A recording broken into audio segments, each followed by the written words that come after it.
폴란드 대통령이 극비리에 한국을 방문했다는 소식은 처음에는 조용히 흘러나왔습니다. 그러나 그 목적지가 공개되는 순간 국제 방산업계는 즉각 술렁이기 시작했습니다. 그가 향한 곳은 외교 행사장이 아니라 한국형 차세대 전투기 KF-21 생산 현장이었습니다. 단순한 친선 방문이나 의례적 일정이 아니었습니다. 폴란드는 지금 당장 전력을 보완해야 하는 국가이며 이미 미국과 유럽의 선택지가 한계에 도달했다는 사실을 누구보다 절실히 체감하고 있는 나라입니다. 그런 폴란드의 최고 권력이 직접 KF-21 생산 라인을 확인했다는 사실 자체가 하나의 메시지였습니다. 최근 해외 주요 방산 전문 매체들이 일제히 주목한 장면은 따로 있었습니다. KF-21 전투기가 동시에 7대 이상 조립되고 있다는 사실이 확인된 순간입니다. 이 장면은 단순히 생산 현장의 분주함을 보여주는 영상이 아니었습니다. 세계 전투기 생산 역사에서 보기 드문 속도이자 기존 강국들이 수십 년에 걸쳐서야 도달했던 영역을 한국이 불과 몇 년 만에 넘어섰다는 증거였습니다. 전투기 양산은 단순한 공장 가동 문제가 아닙니다. 설계 안정화, 공급망 확보, 품질 관리, 인력 숙련도, 자동화 시스템이 동시에 맞물려야 가능한 영역입니다. 그 모든 조건을 한국은 이미 충족시키고 있었습니다. KF-21 동시 양산의 배경에는 세 가지 핵심 요소가 있습니다. 첫째는 높은 국산화율입니다. 핵심 구조물과 조립 공정의 상당 부분을 국내에서 소화할 수 있기 때문에 외부 변수에 흔들리지 않습니다. 둘째는 자동화 설비입니다. 한국은 과거 FA-50과 T-50을 생산하면서 이미 전투기 조립에 필요한 자동화 로봇과 검사 장비를 자체 개발해 적용한 경험을 축적해왔습니다. 셋째는 방산 생태계 전체에 집약된 경험입니다. 수십 년간 경공격기와 고등훈련기를 양산하며 쌓아온 노하우가 KF-21 개발 단계부터 그대로 반영되었습니다. 이 세 가지 요소가 동시에 작동하면서 KF-21은 생산 초기부터 속도와 안정성을 동시에 확보할 수 있었습니다. 이 점에서 한국은 기존 전투기 강국들과 뚜렷한 대비를 이룹니다. 미국의 F-35 프로그램은 세계 최강의 기술력을 보유하고 있음에도 불구하고 초기 양산까지 10년 이상이 소요되었고 안정적인 생산 체계를 갖추는 데는 15년에 가까운 시간이 필요했습니다. 프랑스와 스웨덴 역시 오랜 항공기 제작 역사를 자랑하지만 생산 공정 최적화와 자동화 전환 속도에서는 한국보다 뒤처져 있다는 평가를 받고 있습니다. 반면 한국은 시험기 단계를 지나 불과 3년 만에 양산 라인을 완성했고 첫 양산분이 동시에 조립되는 단계까지 도달했습니다. 이는 단순한 빠르기가 아니라 체계 자체가 다르다는 의미입니다. 가격 경쟁력 역시 국제사회를 놀라게 만든 요소입니다. KF-21의 초기 양산 단가는 대당 1,000억 원 이하로 책정되었으며 향후 대량 양산이 본격화되면 800억 원대까지 낮아질 것으로 전망되고 있습니다. 이는 같은 세대의 경쟁 기종들과 비교했을 때 극명한 차이를 보입니다. F-35는 초기 단가가 3,000억 원에 육박했고 이후에도 높은 유지비 문제로 지속적인 논란을 겪고 있습니다. 전투기 도입을 검토하는 국가 입장에서 가격은 단순한 숫자가 아니라 전력 운용 전체를 좌우하는 핵심 변수입니다. KF-21은 성능과 비용 사이에서 현실적인 해답을 제시하고 있습니다. 이러한 조건이 결합되면서 폴란드의 시선은 자연스럽게 한국으로 향했습니다. 폴란드는 이미 FA-50을 도입하며 한국 방산의 납기의 신뢰성과 생산 능력을 직접 경험한 국가입니다. 계약 이후 불과 2년 만에 실전 배치가 가능했던 경험은 폴란드 공군에게 강한 인상을 남겼습니다. 여기에 최근 발생한 F-16 사고는 기존 전력체계의 한계를 다시 한번 드러내는 계기가 되었습니다. 당장 전력을 보완해야 하지만 미국산 전투기는 대기기간이 길고 유럽산 전투기는 가격과 납기에서 부담이 큽니다. 이런 상황에서 KF-21은 현실적인 대안으로 떠오를 수밖에 없습니다. KF-21의 동시 양산은 단순히 한 기종의 성공을 의미하지 않습니다. 이는 한국이 세계 방산 시장에서 빠른 공급자이자 신뢰 가능한 파트너로 자리 잡고 있음을 상징하는 장면입니다. 전투기를 주문하고 수년을 기다려야 하는 시대에서 한국은 비교적 짧은 시간 안에 전력화를 가능하게 하는 국가로 부상하고 있습니다. 폴란드 대통령의 극비 방문은 바로 이 지점을 확인하기 위한 행보였습니다. 이제 질문은 하나로 압축됩니다. 왜 세계는 갑자기 한국의 전투기 생산 속도에 주목하기 시작했는가? 그리고 이 변화가 국제방산 질서에 어떤 파장을 불러올 것인가입니다. KF-21의 생산 속도가 세계를 놀라게 한 이유는 단순히 공장을 더 빨리 돌렸기 때문이 아닙니다. 그 핵심에는 전투기 제작 방식 자체를 바꿔버린 자동화 전략이 자리하고 있습니다. 전통적으로 전투기 조립은 극도로 정밀한 수작업 공정에 의존해왔습니다. 수십만 개에 달하는 리벳 체결, 동체 패널 정렬, 배선 연결 과정은 숙련 기술자의 경험에 크게 좌우되는 영역이었습니다. 이 때문에 생산 속도는 자연스럽게 느려질 수밖에 없었고 품질 편차 역시 피할 수 없는 문제로 남아 있었습니다. 그러나 한국은 KF-21 개발 초기 단계부터 이 공식을 깨기로 결정했습니다. 단순히 기존 방식을 답습하는 대신 생산 설계 단계부터 자동화 장비를 전제로 공정을 구성했습니다. KAI는 동체 패널 가공, 리벳 천공과 체결, 대형 구조물 결합과 같은 시간이 많이 소요되는 핵심 공정에 자체 개발한 자동화 로봇을 투입했습니다. 이 로봇들은 수작업 대비 오차 범위를 극적으로 줄였고 동시에 작업 시간을 절반 이하로 단축시키는 성과를 냈습니다. 생산 속도와 품질 안정성을 동시에 확보한 결정적 이유가 여기에 있습니다.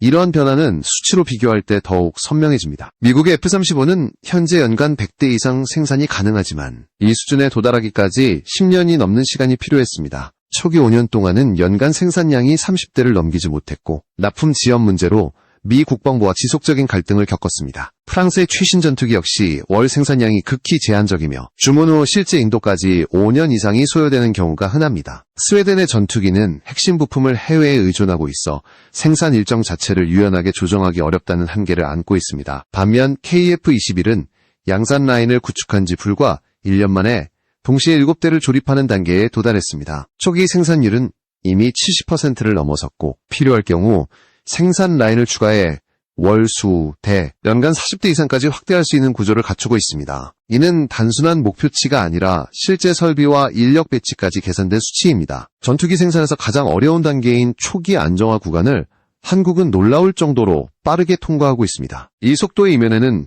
공급망 구조의 차이도 존재합니다. 한국은 주요 구조물과 조립 공정을 국내에서 소화할 수 있는 체계를 이미 구축했습니다. 외부 국가의 정치적 변수나 수출 통제에 크게 흔들리지 않는 구조입니다. 반면 미국과 유럽은 다국적 공급망에 의존하는 비중이 높아 한 부품의 지연이 전체 일정에 연쇄적인 영향을 미치는 경우가 빈번합니다. KF-21 생산 라인이 안정적으로 가동될 수 있는 이유는 단순히 기술력이 아니라 통제 가능한 공급망을 확보했기 때문입니다. 또 하나 주목할 점은 검사와 품질 관리 방식입니다. 전투기 내부에는 수십만 개에 달하는 배선과 복잡한 유압 및 전력 시스템이 얽혀 있습니다. 과거에는 해외 장비에 의존해 공정별 검사를 수행해야 했지만 한국은 검사 장비 자체를 국산화해 생산 과정에 직접 통합했습니다. 이는 검사 속도를 높였을 뿐 아니라 공정 간 대기 시간을 최소화하는 효과를 가져왔습니다. 결과적으로 생산 라인은 멈추지 않고 연속적으로 가동될 수 있게 되었습니다.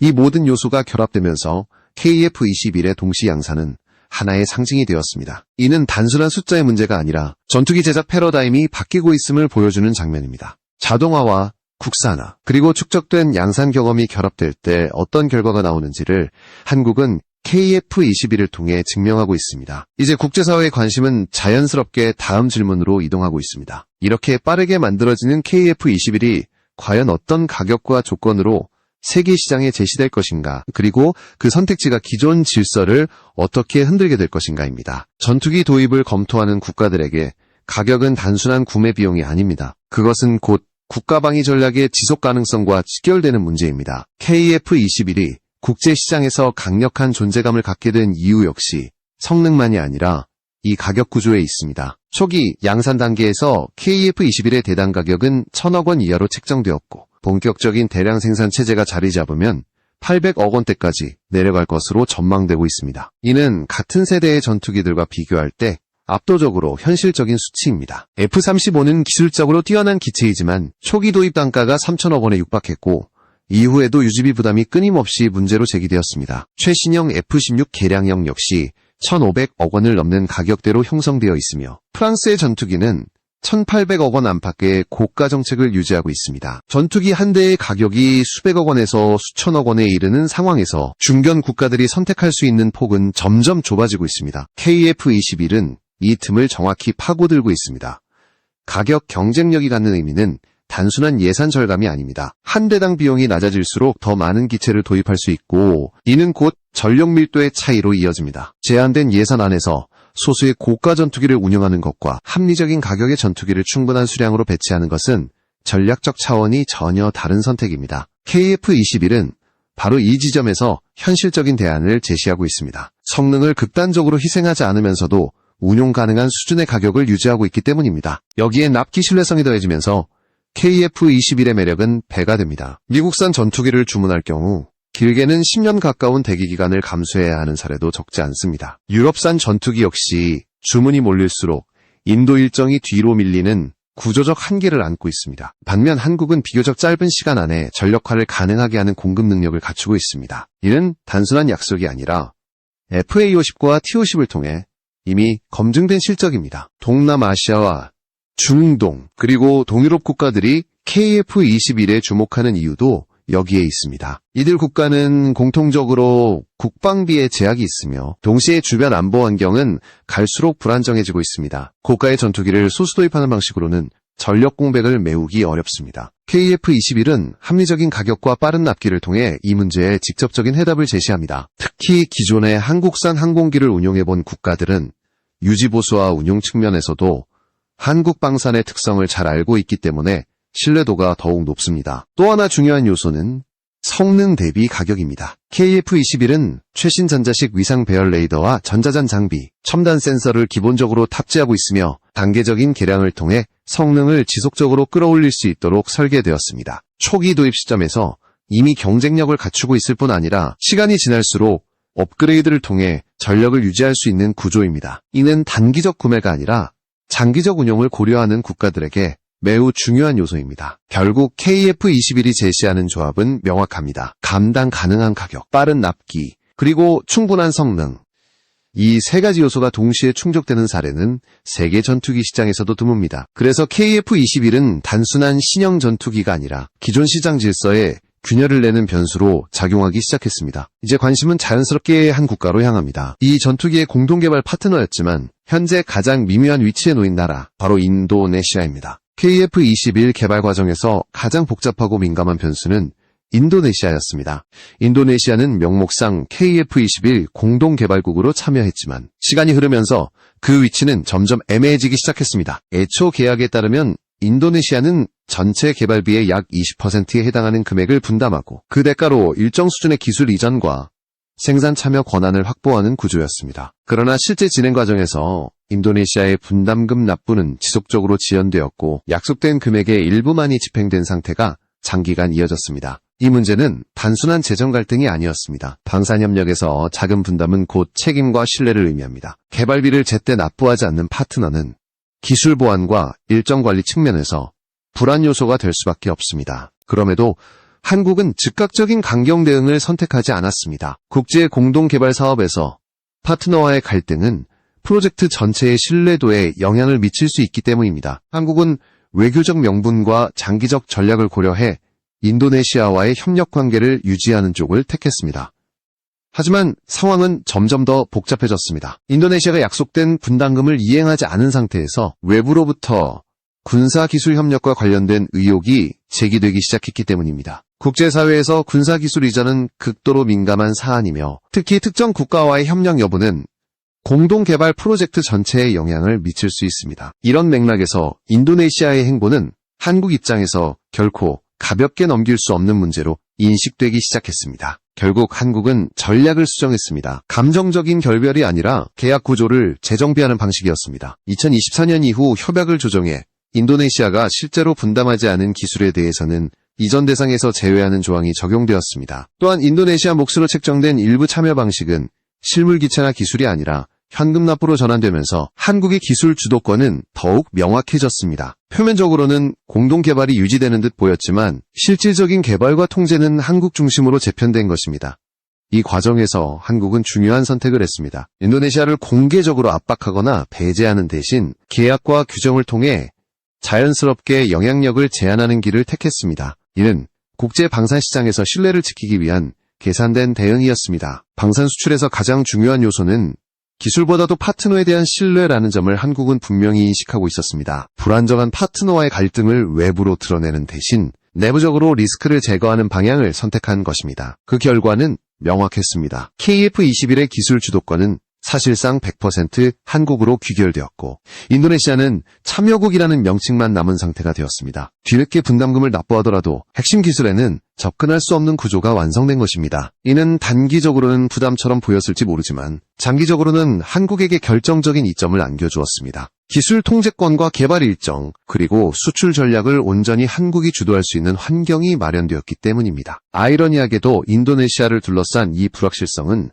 KF21의 가치를 떨어뜨리지 않았습니다. 오히려 국제사회에서는 한국이 복잡한 협력 구조 속에서도 프로젝트를 흔들림 없이 유지했다는 점에 주목하기 시작했습니다. 공동개발의 리스크를 관리하며 독자적인 역량을 강화한 사례로 평가받기 시작한 것입니다. 이제 시선은 다음 단계로 이동합니다. 인도네시아 변수 이후 KF21을 둘러싼 국제시장의 반응은 어떻게 달라지고 있는가라는 질문입니다. 인도네시아 변수가 정리되자 KF21을 바라보는 국제시장의 시선은 오히려 더 선명해졌습니다. 불확실한 공동개발 구조에서 벗어나 한국이 단독으로 기술과 일정, 수출 전략을 통제할 수 있게 되었다는 점은 구매를 검토하던 국가들에게 긍정적인 신호로 작용했습니다. 방산시장에서 가장 꺼려지는 요소는 기술 주도권이 불분명한 프로젝트입니다. 어느 한쪽의 내부 사정이 전체 일정과 성능에 영향을 미칠 수 있기 때문입니다. KF21은 이 불안 요소를 제거하며 오히려 안정적인 선택지로 부상했습니다. 가장 빠르게 반응한 지역은 동남아시아와 동유럽이었습니다. 필리핀과 말레이시아는 이미 한국산 항공기를 운용하며 유지 보수와 납기 측면에서 한국 방산의 특성을 잘 알고 있는 국가들입니다. 이들에게 KF21은 새로운 도전이 아니라 검증된 파트너의 확장판으로 인식되고 있습니다. 특히 필리핀은 FA50 운용 경험을 통해 한국이 약속한 일정을 실제로 지킨다는 점을 체감한 국가입니다. 이런 경험은 전투기 교체라는 중대한 결정을 내릴 때 강력한 기준으로 작용합니다. 동유럽에서도 분위기는 비슷합니다. 폴란드를 비롯한 국가들은 러시아 전력에 대응해야 하는 동시에 미국산 전투기의 높은 가격과 긴 대기 기간에 부담을 느끼고 있습니다. 유럽산 전투기 역시 주문이 몰릴수록 납기가 지연되는 구조적 한계를 안고 있습니다. 이 틈에서 KF21은 빠른 공급이 가능한 전투기로 주목받고 있습니다. 이미 생산 라인이 가동 중이며 실제로 동시에 여러 대가 조립되고 있다는 사실은 말보다 강한 설득력을 갖습니다. 국제방산 전문 매체들의 평가도 달라졌습니다. 초기에는 KF21을 잠재력이 있는 신형 기체 정도로 다뤘다면 이제는 현실적인 대안으로 언급하기 시작했습니다. 일부 매체는 인도네시아의 참여 축소를 리스크가 아니라 정화 과정으로 평가했습니다. 불안정한 요소가 제거되면서 프로젝트의 방향성이 더 분명해졌다는 분석입니다. 이는 한국 방산이 단순히 가격 경쟁력만으로 승부하는 단계에서 벗어나 구조적 신뢰를 확보한 단계로 진입했음을 의미합니다. 이 과정에서 한국이 보여준 태도 역시 중요한 평가 요소가 되었습니다. 공개적인 갈등이나 감정적인 대응 없이 계약과 규정을 통해 문제를 정리한 방식은 방산 수출국으로서의 성숙함을 보여주었습니다. 방산협력은 단기적인 이익보다 장기적인 신뢰가 훨씬 중요합니다. KF21 사례는 한국이 이 원칙을 이해하고 있다는 점을 국제사회에 각인시켰습니다. 결과적으로 인도네시아의 불성실한 참여는 KF21의 발목을 잡지 못했습니다. 오히려 한국은 기술 자주권과 수출 통제권을 완전히 확보하며 더 유리한 위치에 서게 되었습니다. 국제시장에서는 이제 KF21을 중심으로 새로운 항공 전력 생태계가 형성될 가능성까지 거론되고 있습니다. 단순히 한 기종의 수출을 넘어 한국을 중심으로 한 협력 구조가 확장될 수 있다는 전망입니다. 이제 마지막으로 남은 질문은 하나입니다. KF21이 만들어내고 있는 이 변화가 장기적으로 어떤 전략적 의미를 갖는가입니다. 이는 단순한 전투기 판매의 문제가 아니라 한국이 세계 항공 전력 질서에서 어떤 위치를 차지하게 될 것인가와 직결된 문제입니다. KF21이 만들어내고 있는 변화의 본질은 단순한 전투기 한 기종의 성공이 아닙니다. 그것은 한국이 세계 항공 전력 질서 속에서 어떤 위치로 이동하고 있는지를 보여주는 신호입니다. 과거 한국은 선진국의 전투기를 도입하고 운용하는 국가였습니다. 그러나 KF21을 기점으로 한국은 전투기를 설계하고 양산하며 일정과 가격까지 통제하는 공급국으로 전환되었습니다. 이 변화는 단기간에 이루어진 것이 아니라 수십 년간 축적된 경험이 하나로 응축된 결과입니다. 빠른 생산 속도는 단순한 기술적 성취를 넘어 전략적 의미를 갖습니다. 전투기 구매국 입장에서 가장 큰 리스크는 언제 받을 수 있을지 모르는 기체입니다. 안보 환경은 기다려주지 않기 때문입니다. KF21은 이 문제에 정면으로 답합니다. 이미 가동 중인 생산 라인, 동시에 조립되는 다수의 기체, 그리고 확장 가능한 생산 능력은 한국이 단순한 약속이 아니라 실체를 가진 공급자임을 증명합니다. 이는 국제방산 시장에서 매우 드문 조건입니다. 가격과 납기, 그리고 통제 가능한 공급망이 결합되면서 KF21은 중견국들에게 가장 현실적인 선택지로 자리 잡고 있습니다. 고가의 전투기를 소수 도입해 상징적 전력을 유지하는 방식보다 합리적인 비용으로 충분한 수량을 확보해 실제 전력을 강화하는 전략이 점점 중요해지고 있습니다. KF21은 바로 이 변화된 전략 환경에 최적화된 기체입니다. 성능과 비용, 그리고 운용 가능성을 동시에 고려한 결과물입니다. 여기에 인도네시아 변수를 정리하며 확보한 기술 주도권은 KF-21의 장기적 가치를 더욱 높였습니다. 기술 통제권이 명확하다는 것은 향후 개량과 수출, 그리고 외교적 활용까지 모두 한국의 판단 아래 이루어질 수 있음을 의미합니다. 이는 단순한 경제적 이익을 넘어 국가전략 자산으로서의 의미를 갖습니다. 전투기는 이제 무기가 아니라 외교와 산업, 안보를 동시에 움직이는 수단이기 때문입니다. 국제사회의 시선도 빠르게 변하고 있습니다. KF-21은 더 이상 신흥국의 도전적인 프로젝트로만 인식되지 않습니다. 미국과 유럽의 기존 강자들이 생산과 납기 문제로 어려움을 겪는 사이 한국은 안정적인 대안을 제시하는 국가로 부상했습니다. 이는 단순히 틈새를 공략한 결과가 아니라 구조 자체가 달라졌기 때문에 가능한 변화입니다. 한국은 이제 세계 항공 전력 시장에서 규칙을 따르는 나라가 아니라 새로운 기준을 제시하는 나라가 되고 있습니다. 결국 KF-21의 동시 양산과 빠른 전력화는 하나의 선언과도 같습니다. 한국은 더 이상 뒤를 따라가는 국가가 아니라 선택지의 중심에 서 있는 국가라는 선언입니다. 폴란드와 동남아시아, 그리고 그 너머의 국가들이 한국을 주목하는 이유도 여기에 있습니다. 빠른 생산 속도, 합리적인 가격, 안정된 공급망이라는 세 가지 무기를 갖춘 한국은 이제 세계 방산 시장에서 가장 현실적이고도 강력한 경쟁자로 자리매김하고 있습니다. KF-21은 그 상징이며 동시에 출발점